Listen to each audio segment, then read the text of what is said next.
இந்த 6 பிறவிகள் இவன் செய்த அற்புதங்கள் ஏராளம். கண்டங்களை இந்த முறை பிரிக்கலாமே என்று பிதாவிற்கு செய்தி கொடுத்தார்கள். அதுவரை எந்த மிசோனாக்களின் மால்களிலும் மனிதர் வாழும் இடங்களை தீவுகளாகவோ தீப கர்ப்பங்களாகவோ தனித்தனியாகவோ பிரித்ததே இல்லை. அப்போது சபையில் அவன் சும்மா இருக்காமல் கோமாளித்தனமாக ஐடியா என்க அதற்கு அந்த 18 பேர்களும் சிரித்தனர். பிதாவோ சிறுவன் என்று நினைக்க வேண்டாம், செவி கொடுப்போம் என்க, இல்லை தந்தையே, ஒரே இனமாக ஒரே மக்களாக ஒரே மொழியாக ஒரே உணவாக இருக்கும் ஆண்டாண்டு பழக்கம் இது தங்களுக்கு வராத யோசனையா என்று அந்த சிறு ஆன்மா தன் திட்டங்களை இயற்கை அன்னையின் முன்னிலையில் பிதாவின் முன்னிலையில் சபைக்கும் பணிவாய் எடுத்து வைத்தான். ஒரே மண் பிறந்து வளர்ந்து தங்களுக்குள் சண்டையிட்டு கொண்டு தங்களுக்குள் ஒரே கலாச்சாரமாக வாழ்ந்து மடிவது சுவாரஸ்யம் இல்லாதது மட்டுமல்ல, பரீட்சைகள் விரட்டியாய் வைக்க முடியவில்லை. தவிர பணிகளும் விரைவாய் முடிவதால் பொறுப்பாளர்கள் தூங்கி கிடக்கும் நிலை. இதனால் மக்கள் கியாக்களுக்கு செல்வதும் மிகவும் பாதிக்கின்றது. ஒரே காவலன், ஒரே வாரிசு, ஒரே பொறுப்பாளர்கள்.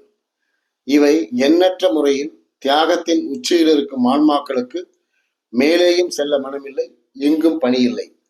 வற்புறுத்தி கியாக்களுக்கு அனுப்பவும் இயலாது.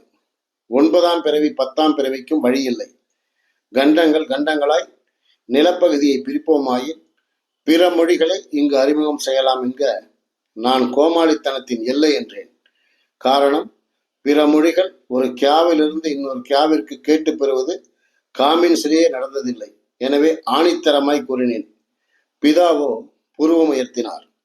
தொடர்ந்தான். சிலுக்கியாவிடம் பல வேறுபட்ட தானியங்களை, செடி கொடி வகைகளை கண்டங்கள் வாரியாகவும் மிருகங்கள் பறவைகள் உட்பட கண்டங்கள் வாரியாக தூவச் சொல்லலாம்.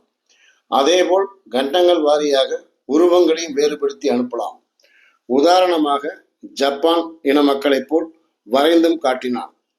இப்படி எல்லாமே மாற்றி அனுப்பும் போது மனிதன் இன்னொரு கண்டத்தை கண்டறியும் வரை அவனவன் கலாச்சாரத்திலேயே இருப்பான். இவன் வழியே இருப்பான். பொருள் மாற்று வாணிபம், பெண் மாற்று முறை போன்று எல்லாமே இங்கிருந்து அங்கும் கலக்கும், அங்கிருந்து இங்கும் கலக்கும். இப்போது தூங்கி கிடக்கும் பொன்னான ஆன்மாக்கள் கண்டங்கள் வாரியாக பொறுப்பேற்று பணியாற்றுவார்கள். பின் கண்டங்களுக்கு நாகரிக வளர்ச்சி, மக்கள் பெருக்கம் வளர வளர பொறுப்பாளர்களின் எண்ணிக்கையும் அதிகரிக்கலாம் என்று 3 நாட்கள் நிறுத்தாமல் தன் திட்டங்களை விவரித்தான். அனைவரும் பாராட்டி ஆதரவு கொடுக்க பின்தான் அவன், இது என் தனிப்பட்ட கருத்து அல்ல, 5 பேர் குழுவாக ஆலோசனை கேட்ட பின்தான் சமர்ப்பித்தேன் என்றான் பணிவாய். தெரியும் என்றார் பிதா. 5 திருடர்களும் வெளியே வாருங்கள்.